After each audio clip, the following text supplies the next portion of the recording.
یہ سوال حیا کے خلاف ہے اور میں حیا کے خلاف سوالات نہ پڑھتا ہوں نہ اس کے جواب دیتا ہوں، لیکن چونکہ یہ سوال بہت زیادہ لوگ پوچھتے ہیں تو میں نے ہمت کر کے آج یہ پڑھ لیا ہے، اور اس میں لوگ غلط گائیڈ بھی کر رہے ہیں، تو اس لیے میں اس کا جواب دے رہا ہوں کہ اسلام میں کوئی خاص طریقہ نہیں ہے اس پہ فالتو کتابیں لوگوں نے لکھی ہوئی ہیں، پتہ نہیں کیا کیا، وہ ایسے ہی لوگوں کی آ رہا ہے۔ تو یہ چیز نیچرل ہے، جیسے کوئی پوچھے کھانا کھانے کا طریقہ کیا ہے، تو بھائی منہ میں نوالا ڈال کے چباؤ، نگل لو، خود بخود فطرت سکھاتی ہے انسان کو، تو ایسی زوجہ کے قریب فطرت خود سکھا دیتی ہے۔ ہاں، شریعت نے جس طریقے کو حرام قرار دیا ہے وہ سب کو معلوم ہے کہ جو ہے وہ اللہ تعالیٰ نے جو بدکار لوگ جس طرح سے کرتے ہیں، جو لڑکوں سے بدفعلی کرنے والے لوگ ہیں، وہ طریقہ حرام ہے۔ تو باقی اللہ تعالیٰ نے میاں بیوی کا معاملہ رکھا ہے، ایک دوسرے کا لباس ہے، تو کمرے کی باتیں ہیں وہ جیسے چاہیں مناسب سمجھیں، وہ ان کا اپنا ذاتی عمل ہے، اس کا کوئی خاص طریقہ نہیں ہے، اور یہ نیچر انسان کو خود سکھاتی ہے، نہ یہ طریقے نہ کسی سے سیکھنے کی ضرورت ہے۔ بعض لوگ تو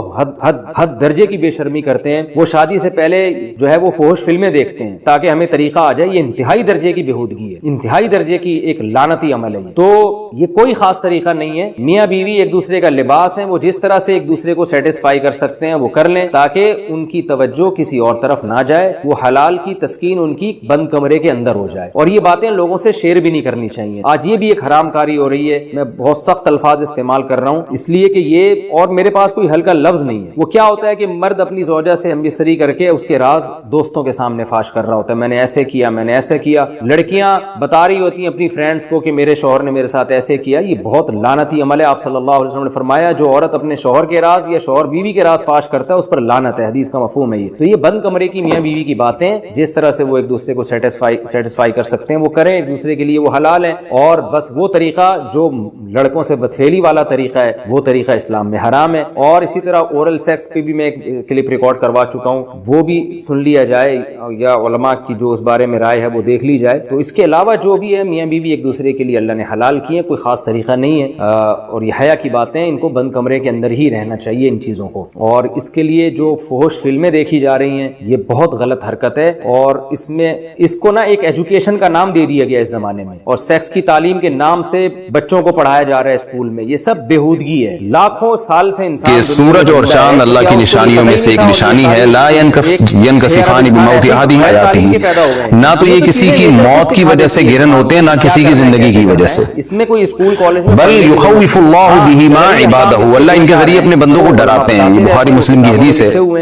اپنے بندوں کو خوف زدہ کرتے ہیں۔ تو یہ اللہ کی نشانیاں ہیں، اور آپ صلی اللہ علیہ وسلم نے اس موقع پر نماز کا حکم دیا، اللہ کے سامنے عاجزی اور انکساری کا حکم دیا۔ اس بارے میں غلط طرف دیکھیے یہاں ایک بہت اہم پوائنٹ کی بات ہے ان لوگوں کے لیے جو اسلام کے خلاف ہیں، جو محمد صلی اللہ علیہ وسلم سرور دو عالم سید الانبیاء صلی اللہ علیہ وسلم کو سچا نبی نہیں مانتے، ان کے لیے اس حدیث میں آپ صلی اللہ علیہ وسلم کی نبوت کی ایک بہت زبردست دلیل موجود ہے۔ کے فضائل میں اتنی بات تو ثابت ہے کہ ایک واقعہ ہوا ہے آپ صلی اللہ علیہ وسلم کے بیٹے کی موت کا، اور عرب یہ ویسے ہی کہا کرتے تھے کوئی بہت بڑا دن ہوگا تو سورج گرہن ہوگا۔ تو کوئی بھی شخص جو جھوٹا نبی ہو، آپ خود بتائیے کہ کیا وہ ایسے موقع پہ اس واقعے کو اپنے حق میں کیش نہیں کرائے گا، اور وہ یہ کہے گا نہیں کہ میں تو پہلے ہی کہتا تھا کہ میں بہت بڑی شخصیت ہوں اور میرے بیٹے کی موت ہونا، ایک پیغمبر کے بیٹے کی موت ہونا ہے، تو یقیناً یہ اس اللہ کی طرف سے ایک نشانی ہے، یہ نشانی ہے سورج کا گرہن ہونا، یہ بتانے کے لیے ہے کہ واقعی یہ بہت بڑا دن ہے، اور میں یعنی یہ بہت بڑا دن اس اعتبار سے کہ ایک نبی کے بیٹے کی موت واقع ہوئی ہے۔ لیکن آپ صلی اللہ علیہ وسلم نے یہ سب نہیں کیا، اور آپ نے بتایا کہ سورج اور چاند کے گرہن ہونے کا کسی کی موت یا زندگی سے کوئی تعلق نہیں، اور آج سائنس نے بھی ثابت کر دیا ہے کہ یہ ایک سائنٹیفک حقیقت ہے کہ جب زمین اور سورج کے درمیان چاند آ جائے تو سورج گرہن ہو جاتا ہے، اور جب چاند اور سورج کے درمیان زمین آ جائے اور سورج کی روشنی چاند تک نہ پہنچ رہی ہو تو چاند گرہن ہو جاتا ہے۔ تو یہ اس میں عبرت کی بات بھی ہے ان لوگوں کے لیے جو آپ صلی اللہ علیہ وسلم کی نبوت میں شک کرتے ہیں۔ البتہ آپ صلی اللہ علیہ وسلم نے اس موقع پر ہمیں حکم دیا کہ اللہ سے تضرع اور عاجزی اور انکساری کی جائے، اپنے گناہوں کی معافی مانگی جائے، اور نماز آپ صلی اللہ علیہ وسلم نے پڑھی۔ اس پہ بھی بعض لوگ اشکال کرتے ہیں کہ یہ جب ایک نیچرل پروسیس ہے تو اس میں اتنا گھبرانے کی، کیونکہ حدیث میں آتا ہے آپ صلی اللہ علیہ وسلم بہت گھبرائے، تو اس میں گھبرانے کی کیا بات ہے؟ تو یاد رکھیے ہر نیچرل پروسیس جو ایک عام معمول سے ہٹ کر ہو اس میں انسان کے لیے ایک عبرت کی بات ہوتی ہے۔ ہم دیکھتے ہیں رسول اللہ صلی اللہ علیہ وسلم کے دور میں جب تیز ہوا چلتی تھی اور بارش سے پہلے ہوا چلا کرتی تھی، تیز ہوائیں، تو آپ صلی اللہ علیہ وسلم گھبرا کے مسجد کی طرف دوڑتے، عاجزی انکساری کرتے، اللہ تعالیٰ سے یہ کہتے کہ اللہ تو نے تو مجھ سے وعدہ کیا کہ جب تک میں ان کے درمیان موجود ہوں تو ان کو عذاب نہیں دے گا۔ تو یہ خوف کا غلبہ تھا آپ صلی اللہ علیہ وسلم پر۔ کیوں؟ وجہ اس کی یہ تھی کہ یہی حالات قوم عاد اور قوم سمود پر بھی آئے ہیں۔ قرآن میں آتا ہے نا فَلَمَّا رَأَوْهُ عَارِضًا مُسْتَقْبِلَ أَوْدِيَتِهِمْ قَالُوا هَذَا عَارِضٌ مُمْطِرُنَا بل هو ما استعجلتم به ريح فيها عذاب أليم تدمر كل شيء بأمر ربها فأصبحوا لا يرى إلا مساكنهم، کہ وہ بادلوں کو دیکھ کے کہنے لگے یہ تو ایک معمول کے مطابق بادل ہیں جو برسیں گے اور بارش ہوگی۔ تو پیغمبر نے کیا کہا کہ یہ بارش نہیں ہے بلکہ یہ وہ عذاب ہے جس کی تم جلدی کیا کرتے تھے، اور اس میں ایک ایسی ہوا ہے جو اللہ کے حکم سے ہر چیز کو ہلاک کر دے گی۔ اور پھر ان پر ایک ہفتہ عذاب آیا، اور قرآن کہتا ہے کہ وہ ایسے پڑھ کے ہلاک ہو گئے کہ فَتَرَى الْقَوْمَ فِيهَا صَرْعَىٰ كَأَنَّهُمْ أَعْجَازُ نَخْلٍ خَاوِيَةٍ، اے مخاطب اگر تو ان کو دیکھتا تو ایسے لگتا کھجور کے تنے ہیں جو اوندھے پڑے ہوئے ہیں، تو ایسے ہوا نے ان کو تہس نہس کر دیا۔ تو یہ عام معمول سے ہٹ کے جب بھی اس کائنات میں کوئی تغیر آتا ہے تو اللہ کی نشانیوں میں سے ایک سائنٹیفک حقیقت بھی ہے، اس کی ایک لاجک بھی ہے، لیکن اس کے ساتھ ساتھ اللہ کی نشانیوں میں سے ایک نشانی بھی ہے،